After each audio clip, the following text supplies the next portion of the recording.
Hey guys, it's Kim here, and we have just finished the Ubisoft E3 2014 conference, and I am joined once again by Hannah. Hello. You busy there? Sorry. Check this out. We got. I got more bracelets. How are we gonna do this? So 1, 2, 3.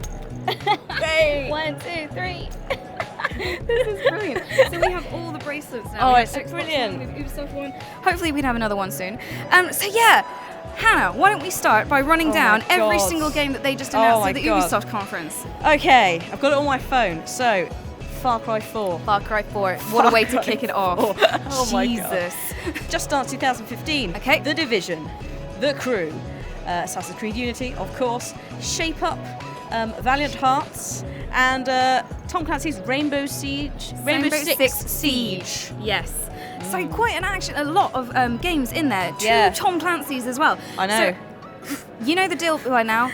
What are your 3 out of all of that? What are your 3? I think I know. Well, I think we know what number 1 is. Come on. Do you want to start with one, the easiest? Assassin's Creed Unity? Yeah, there we go. Especially now the 4-player co-op thing. Oh my god. Also, so we saw that more in action in the Xbox conference. Yeah. So the Ubisoft conference was more about the single player, although you saw the 3 guys at the end of it. Yeah. So yeah, the single player, even though it looks amazing. It looks dynamic fantastic. events. So it was a lot more like as you walk along, oh, there's a murderer, stop the murderer. Yeah. Oh, there's a murder that's happened, you want to try and solve it. It reminded me of Watch Dogs. Yeah. I think that they've taken a little bit out of Watch Dogs as I like that because I am loving Watch Dogs. Yeah. And it was also, I said to you about the stealth system as well. A little bit of the movement when he was in one of the houses, it implied he can move from cover to cover in a very Aiden-style way. Yeah. And I like it. It looked a lot smoother because sometimes with Assassin's Creed in the past, one of the things I hated is the stealth is really difficult and it would be that last minute and you're just seen by everyone. Yeah. But this looked brilliant, and the 4-player stuff, like oh my god, I cannot wait because as well it comes out, what was it, October 28th, which also coincides with Comic-Con, and I totally think we should dress up as the multiplayer assassins. Yeah. And you mentioned as well, which I think is a valid thing, is that you feel like they had Ubisoft took inspiration from the Musketeers. Oh yes, which I agree French. with. Yeah.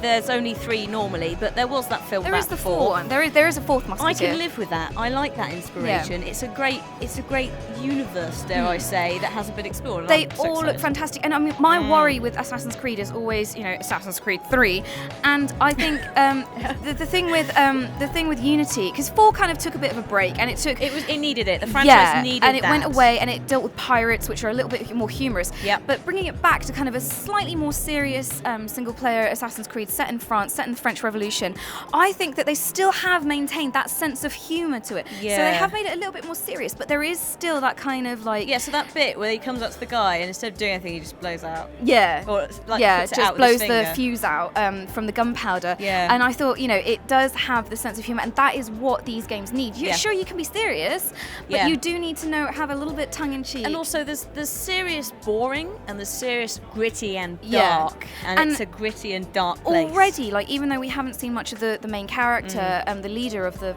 not Musketeers, Revolution.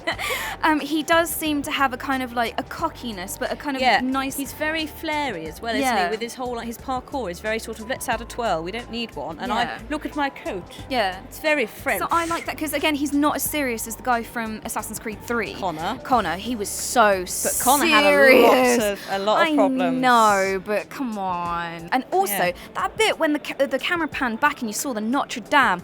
Oh, and the flyy bit with the eagle. I mean, okay, it was cinematic, but it's a good-looking game. Oh, yes. A very good-looking game. Yes. So that's number 1. What's number 2? The Division and Rainbow Six Siege. Even though I know nothing about it apart from what we've just seen. Yeah. I've patched them in together. Yeah. Excited. Yeah. I'm loving this whole new focus on multiplayer. It's great, isn't it? I mean, it's not just Ubisoft, but I love the fact that it is a drop in ideally, hopefully, a drop-in, drop-out. It's part of the co-op if you want to do it thing. Yeah. It's brilliant because there aren't enough of those. We spent a lot of the conference just sat there kind of nudging each other going, we got to play that. Yeah, we got to play that. We got to play that. So it's brilliant. Especially for what we do as YouTubers. Yeah. It's so hard sometimes to find a co-op game. Yeah. So if you don't know about Rainbow Six Siege, Rainbow Six Siege. They showed us a trailer at the end. Yves showed us a trailer where basically it was 4v4 hostage. 5v5. Well, I thought the 5 was the hostage. I don't know. No, because the reasoning you keep thinking there's 4 is because the first, like one of the hostage takers died very early. Right. Okay. I thought it was 5v5, but maybe it was a group of hostage takers, so kidnappers, versus rescuers. Yeah. So it began with kind of the hostage takers, kidnappers. Hello, kidnappers. Taking the hostage in her house and setting it and kind of locking it down, putting up barricades, putting up traps, and then the rescuers were outside, SWAT trying style, to find out how to break in. They were sending in recon drones so they could have a little bit of a good look inside the house, and then it was basically acting out the whole scenario, breaking into the house, rescuing the hostage, getting out again, like live. rappelling in through the windows, like breaking stuff. It looked like pretty much all the props on the walls were destructive. Everything looked destructible. And in some cases you think, it looks like, the SWAT team, the rescue team would have an easy job of it. But actually it looked like the kidnappers had some good tricks up their sleeves. Because one of them got out, didn't he, and went after the sniper. Because I thought, the sniper, she'll do. Yeah. But then she was down. Brilliant. So I think that's a fantastic idea. And imagine 5v5 in the Yogscast. 5 goodies, 5 baddies. Oh, God. I think it's going to be amazing. So I think the multiplayer element of that is fantastic. The Division, again, looks as good as ever. I love the trailer that they showed for that because it really kind of roused you, didn't it? It was like... Yeah, I mean, just a bit like, because basically if you haven't seen the trailer, it's showing like what happens over, is it 3 weeks? Yeah. And it's just sped up, like everything that happens. Yeah. So there's like one shot that's in a child's bedroom and like the child's obviously getting sick. It's dying, Suddenly... the bed, like the sheets where there was a shape of a child, just collapsed. Yeah, and it's like the emotion that trailer built up, and just the kind of like the rise of people, and then are you a friend? Are you a foe? And then the gameplay as well, like that we saw back at the Xbox conference. Yeah, just looked amazing. It was. So it was them running into another group of people, wasn't it? Yeah. So how are they going to cope with it? So again, multiplayer capabilities looks fantastic. So that's 1, 2, and 3. Although you want to limit them together. So what would number 3 be? Number 3, for the sake of hoping that the driving in the Crew is the same as the Watch Dogs experience, which I'm loving, I'm going to say the Crew. Oh my God, I can't believe that she said that after she crashes nothing but cars and Watch Dogs. But yes, I enjoy it though. I'm terrible, but I love it. The Crew looked astonishing, and again during the conference they showed a sped up drive from the east coast of Miami to the west coast of Los Angeles, and it looked amazing. Going through the Rockies, going through Nevada, New York, so Vegas as well. Beautiful. And like I've traveled around America quite a lot when I was younger, but my geography isn't too great. But there were definitely things in there that I recognised. Yeah. I was like, actually, I can pinpoint this. So it is really accurate and beautiful. But that shouldn't be a surprise because it is Ubisoft, and we know they can create cities from the ground up. Like Seattle, saw something that had Seattle in it, and I went, that's Seattle, before I knew. So they do well. Again, they've really brought their expertise with kind of creating actual cities, from Assassin's Creed and Watch Dogs and that kind of thing. They've brought the know-how to that. So I'm not really normally one for racing games unless it's Mario Kart. But for the first time I actually sat up. Yeah, the Crew. And I actually sat up and I was like, oh my God, like it looks phenomenal. And again, multiplayer. Imagine if we rounded up a posse of Yogs and made like a massive road trip from one side of the map to the other. Trips, you could do heists, I seem to recall. You and me doing a heist. Hilarious, but it could go, if we pulled it off, it would be the coolest thing in the world. You'd feel amazing. Yeah. So my top 3, I don't know, that doesn't really leave a lot. There's probably an overlap. You can overlap. But I would include Far Cry. That would be in at number 3 only because we've only just seen a trailer. We've been introduced to the villain. That's why it's not on my top 3 yet. The only thing I'm worried about is the villain does remind me of Vaz from Far Cry 3, and I'm just wondering, have they found, because they found this amazing characterization that works, are we just going to stick with this, and kind of roll it out with a different iteration, with a slightly different mohawk, with a slightly different hair color, And ethnicity. But you know what? I for now, I'm happy to kind of just sit back and absorb it, and we're going to have more hands-on tomorrow. Yeah. So we will bring you kind of more... informed opinion later on. In a few days. Yes. I think. Yeah. So that's Far Cry 3. Number 2, I would probably I would stick in with the double combination of The Division and Rainbow Six Siege. Good choice.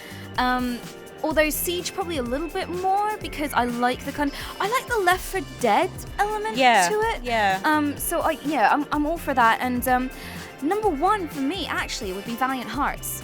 Okay. Which is one of the smaller games announced in the conference today. And I didn't actually know too much about it until we saw it, and we're going to get more hands-on later on. Yeah. So again, we'll bring you more information on that. But if you don't know anything about it, it's basically that very kind of Ubisoft beautiful art style, 2D kind of, how would you, like hand-drawn, almost cartoony. Yeah. But it's based around World War I and letters that were received and sent during World War I between soldiers and the home front.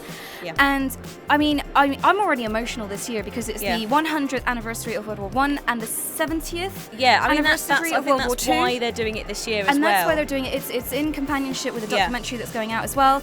And to me, like, I already know, I could feel myself welling up a little just bit watching, teary, because they had the dog, for God's sake, kind of rounding up all the 4 main characters of the game, so all the soldiers, and it panned out, and the dog was on their grave because they were dead.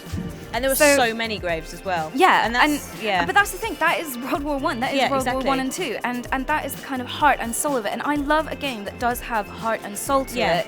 And so I'll be very interested to see a lot more and see how they kind of make it into a game, because that's a very difficult subject matter. The thing is as well, it's one of these things of, because it's the older generations now that remember both of the wars. Obviously, like, I think a lot of the World War I vets are gone. They're gone. I mean, it's sad.